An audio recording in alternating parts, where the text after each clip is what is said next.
What's up, guys? Coach Bailey here, and I'm here with my man, Dave Stead. And I tell you what, if anyone has the hardest last name to pronounce, it's this guy. Yeah, you'd but think, what's even better than that is the fact that I just love his story and where he's come from. I've lost 22 kilos, and that's been a journey. But man, wait for it, 80 freaking kilos Dave has lost. And I think that's super impressive. So a lot of you guys don't know Dave, but Dave, if you just want to share in terms of how the hell did that happen and where did you start?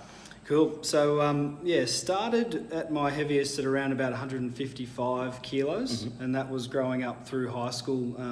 Had a lot of injuries and problems with my hip and back when I was younger. 9 hip operations, the last of which was major hip reconstruction when I was 12. So I went through high school at my heaviest at around 155 kilos.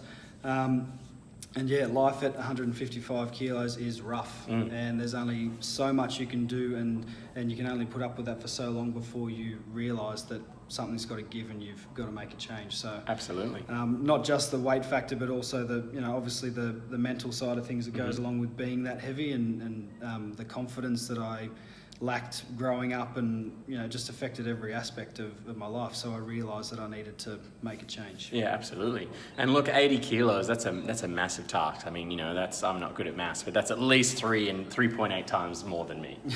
And I can't even imagine. Like, I know how tough it was for 22 kilos. And I know, look, there's a lot of people that are always trying to, some people want to lose 5 kilos, some people want to lose 10, but to lose 80, I talk a lot about discipline, and I know you're super disciplined, but what kind of person do you have to be? What kind of beliefs? Like, where do you have to start to even start the journey for 80 kilos? Man, you pretty much have to shake the tree up a little bit, and if you want to make a change of that caliber, you have to make some decisions in your life that you might not like in the beginning, but they're going to pay off down the line. And what I tell a lot of people who are looking to make a massive transformation like that is that you're going to have to make some decisions in your life that are going to be really tough, and that might be decisions that impact your family life, your relationship, your job, your lifestyle, but it depends on how bad you want it. Yeah, absolutely. There's a saying that I was told when I started my journey that sticks with me every single day that I wake up, and that is that your environment is stronger than your willpower. Absolutely. Meaning that no matter how hard you try or what you're trying to achieve, if you're in a toxic environment that's causing you stress and upset, then nothing's going to change. Absolutely. So you have to change that environment before you're willing to do anything else. And for some people that might mean making a tough choice with a partner or a family member or something that's causing you that grief. That's got to change first. So that's what I did. I made some really big decisions in my life that enabled me to lift the weight off my shoulders and enabled me to start down that journey of repair and weight loss. Yeah, that's awesome, man. And look, as a high school dropout, I was told a similar thing. You are the sum of the 6 people that you hang around. Yep. And that's such a big lesson in the fact that, sometimes we've got to decide what it is that we want, but what are we prepared to give up in order to get that? Yep. And, I really love that. And a lot of people will be struggling with 5 kilos. And so, but 80 kilos, man, even for me, I'm like, that is massive. Like, how would you even start? Like, what would you do to start that journey right now? Yeah.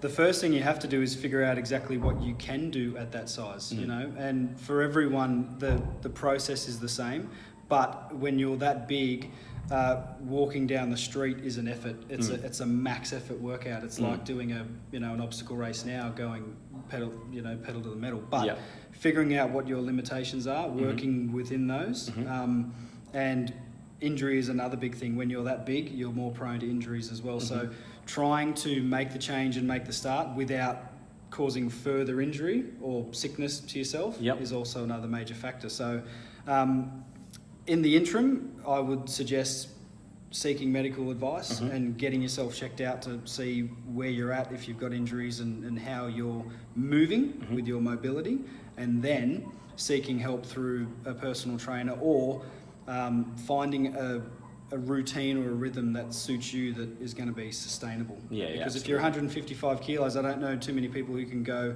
with a 5-day split or working out 6-7 days a week at that size. I know I certainly didn't. There was a lot of you had to start somewhere hydrotherapy. first. Getting in the pool is something that even now, at the weight I am, I should be doing more of. Hydrotherapy and water activities is most important, but that helped me a lot swimming because it's non-weight bearing to shift the initial weight, and also great for mobility and flexibility, stuff like that. So and it's aided you to get you to the position where you're in now, where you've got more opportunity and more options to train. Exactly right. You know, and I love, you know, those tips don't just start for someone that's 150. Like the same thing should be for everyone. Exactly It's right. like find out what you can actually do. Make sure you're good to go, and then when you do it, just start small, work your way up. Don't start at the top of the mountain and slide down. Exactly right. Start from the bottom and then work your way up. And we spoke about this before we jumped on, is that word consistency. And it is the be-all and end-all. I named my business Hard Work Pays Off. I want to go back now and change that to Consistent Work Pays Off. Because you can work hard, but if you're not working consistently, nothing's going to change. Absolutely. You know, it's everything. It is everything. Like, you know, you have a look at, for me, what did it take for me to lose 22 kilos? What the hell did it take for you to lose 80? Look, between us, that's 100 kilos. That's like almost one person. I just wanted to double check the math. I was like, no, that's one person. I've lost what I am now. I'm currently between 75 to 80 kilos, so I've lost one of Man, me. that's massive. And look, I say it all the time, it's my big thing. Consistency, discipline, over time, guarantees results. And, you know, you are, like, I can't even imagine. Like, I know how tough it was for me, but like a day-to-day basis to get up when we don't want to get up and the rest of the world's looking at us going, these guys are average, these guys are not looking too good. And we've got to step up every day and face that. Consistency does that. How the hell do you get so consistent? One of the big things, and this is a bit of a sidebar coming back to that, but visualization is another huge thing. It helps with getting a routine. It helps with setting a foundation because your body doesn't speak English. It doesn't speak a language. Your body only communicates in images. So you trying to just talk to your body doesn't work. Vision boards, visualization, having stuff around the house like words and catchphrases, things like that. If you're taking that in on a daily basis, you're subliminally, you know, you go to bed and you put a podcast on or a visualization and you wake up listening to the same thing, that's going to sink in over time. That helps with setting up a routine and getting a strong foundation. Absolutely. So in terms of the consistency, is that in the very beginning, it might suck for a little bit. That first session you ever do or that first run up a hill is gonna suck. But if you can take that on board and realize that it doesn't suck forever, it's gonna get better. You have to put in the hard yards, and it's gonna be really hard at the start. But you just need to understand how important it is, and you need to want it bad enough. You gotta want it. Look, I get it. Life's going to happen, and if you don't hit it on the first time round, that's okay. It's just that consistency, just waking up. You don't have to run the hill to start off with. Just walk the bloody thing. But do what you can do. Do the thing, and do what you can do, and do it on the daily. And just keep at it. Like, you know, as Dave said, there's many days. There's many days. I was actually just listening to a phenomenal podcast. It's like, if you've actually never got to a point where you want to quit, you've actually never tested your limits. Exactly. You've actually never actually got in the game. So if you've never tested yourself where you're like, I'm out. You actually haven't even pushed yourself. So I would get to that point, and we've all been there. And then the only way that we got the result is we're like, well, I'm going to do it anyway. I'm just going to keep turning up. I'm going to keep turning up. And every person that doubted me, they told me I'm an idiot loser, I'm overweight, and we'll never make it. And look, you have to be hard on yourself sometimes. I've got another saying that goes, don't sugarcoat it, because you probably eat that too. Right? A lot of people don't like that, but I use it in my family because you can't sugarcoat it. We're talking about your life. We're talking about possibly the life of someone who you love. And unfortunately, sometimes it takes for something really bad to happen, like someone getting severely ill or passing away, to realise how bad a state they were in. Do not let it get to that state. Absolutely. Realise it and catch it before it gets to that level, and start to do something about it, because you will wake up one day with the doctor telling you, if you don't change something in the next couple of months, you're going to die. And it's like, would you rather just die, or would you rather just go for that walk every day for 10 minutes and know that that's doing something for yourself? And if I wake up now and think of it that way, it's like, okay, I know what I've got to do, and this sacrifice of 20 minutes out of my morning is not the worst thing in the world. Yeah, absolutely. I mean, look, you know how the importance of training, you know the importance of being in our top physical, mental state, but then also physical state, and just training and eating good food. Yeah. But the fact that a lot of this stuff is actually in somewhat easily, readily available by choice. Yep. But we don't make that choice. We neglect to go, well, I could eat that, but I won't. Yep. And right now, it might not seem like that it's actually affecting you, but as you said, like you might have that conversation in 10 or 15 years' time where you're like, man, I should have done something today. Yep. I could have fixed that right now. Yep. And this works on both levels, whether you're overweight, weight or fit. We tend to build up this threshold for pain and for discomfort and emotion. So we go every day, it gets a little bit worse till we're at the point where we just accept that that's life. And that goes for if you're putting on a little bit of weight, if you've got a back injury. When you realise what life is like without that stress or pain or emotion or negativity, it's like the clouds are lifted, you can see for the first time. It's, like I had a back injury for years and I never sorted it out. As soon as I went to a physio and got my shit together, excuse the language. No, you're a good man. Don't sugarcoat it. Don't sugarcoat it. I'll eat shit. Things started to work. It's like, why do we leave it so long to address this stuff? We just nip it in the butt, sort your shit out, and things will start to happen. Whether it's that couple of kilos you want to lose, you've been meaning to see a doctor about the pain in your foot or whatever, just make the decision, go and do it now. Don't wait. Yeah, absolutely. I love that. And don't quit your win, and then you need to go early. You need to make that decision now. Yep. Because if you don't do There's no time. There's literally no time. And the biggest pet peeve is people say they've got no time. I've got no time for people who say they ain't got no time. Yeah, exactly. All right?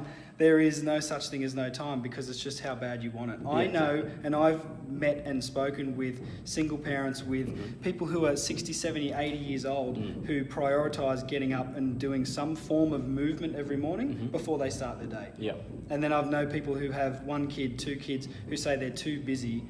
It's just, and this is going to be hard pill for some people to swallow. It's not an excuse. Absolutely. Because there's single mums out there who sit their newborn on a blanket in the lounge room while they do squats and burpees for 10 minutes out of their morning before they start their day. There is just no excuse. Absolutely. And I don't accept any excuse about time. No, absolutely. That's where I put the angry PT Dave hat on and get foot down. No excuse. No, we've got time. Everyone's got time. And I would think sometimes, like when we say I don't have time, there's a good thing that we learn is don't confuse difficult with impossible. Yep. And sometimes we're like, I don't have time is basically maybe you didn't really want it bad enough. Yeah. And you will only say I don't have time because, as we said, if you've never wanted to quit before, you haven't pushed yourself to the limit, you're probably not there yet. Yep. So we need to find out why you don't have time, and 2, why we should make time, because it won't happen unless you make time. Yep. And that starts with your goals. Yep. Do a little stock take on what's going on in your life currently. Like, you have to be 100% sure. Like if you go to propose to the woman of your dreams, you need to be 100% sure. You don't kneel down on the ground and say, darling, love of my life, I am 99.9% sure that I want to spend the rest of my life with you. You've got to be 100%. You've got to be all in. Be 100%, be all in. And when you are 100%, things just happen. Yep. And if you're not there yet, that's all right. That just means you need to go to work on building your belief and getting 100% sure. Absolutely. And that's through, we live in the age where you can just Google something and it's there. Yep. If you're not actively seeking answers and asking questions, you're missing out on opportunities every single second. Absolutely. Because we have a plethora, it's just right there for the taking. Infinite knowledge in front of us. There are so many things that we can do. No excuses for time and no excuses for education. It's just up here and how bad you want it. Yeah, absolutely. It's all there. So if you were, I know we're going to do a lot more of this stuff. Yep. But if you had to go take home, you go, all right, number one thing that will make a big difference right now, what would you tell somebody to do? Consistency. Yeah. I'm going to die on that hill every single time. It doesn't matter the work ethic or the workload, just make a small goal, make it achievable and hit that goal consistently until you build up a healthy habit, and that habit just becomes routine, and that is life. Yep. Like before I go to work every day, it's half an hour in the gym, then it's a healthy breakfast. And that is not something that I worry about. I don't wake up stressing about it. It just happens as natural as I put my socks on before I walk out the door. Gym is just the first thing in the morning because that's just my life now. And that's a good thing. Absolutely. And that's been one of the biggest changes for us that I know, is that before we actually lost the weight, like fitness wasn't a thing for us. Like it How wasn't much, a priority. how much anxiety did you get over the thought of working out or doing a push-up or a pull-up when you couldn't do it? It made me sick for like 6 weeks. I literally, that was my issue because I had anxiety, depression. I was sick for 6 weeks. I'd turn up and I'd throw up every session. Yep. And I'm not saying that that's something that it happens to everyone, but that was my issue. But I turned up anyway because I was like, I don't care. I want to be better so bad that I'll go through that until it is no longer an issue. Exactly. And that's how I overcame it. Find your weakness and attack it until it becomes one of your strengths. Absolutely. But consistency would be the number one thing because you can just wake up and go for a 10-minute walk outside every day for a week until it becomes normal. You know, you'll reset your sleeping patterns. You'll feel better for having gone for the walk, and the other side effect of that is losing a little bit of weight and feeling good. So just find something small, do it on the daily until it becomes habit. Awesome, man. That's number one. Awesome. Well, I like I said, we're going to bring you some more stuff. I'm going to put some links in the comments in the description so hey, you can see more of Dave. What's your? How can they follow you on Instagram? Yep. So David Stead _HWPO fitness. And don't stay stead too fast. Make sure you say it in the right way. It's Stead. not pronounced as bread.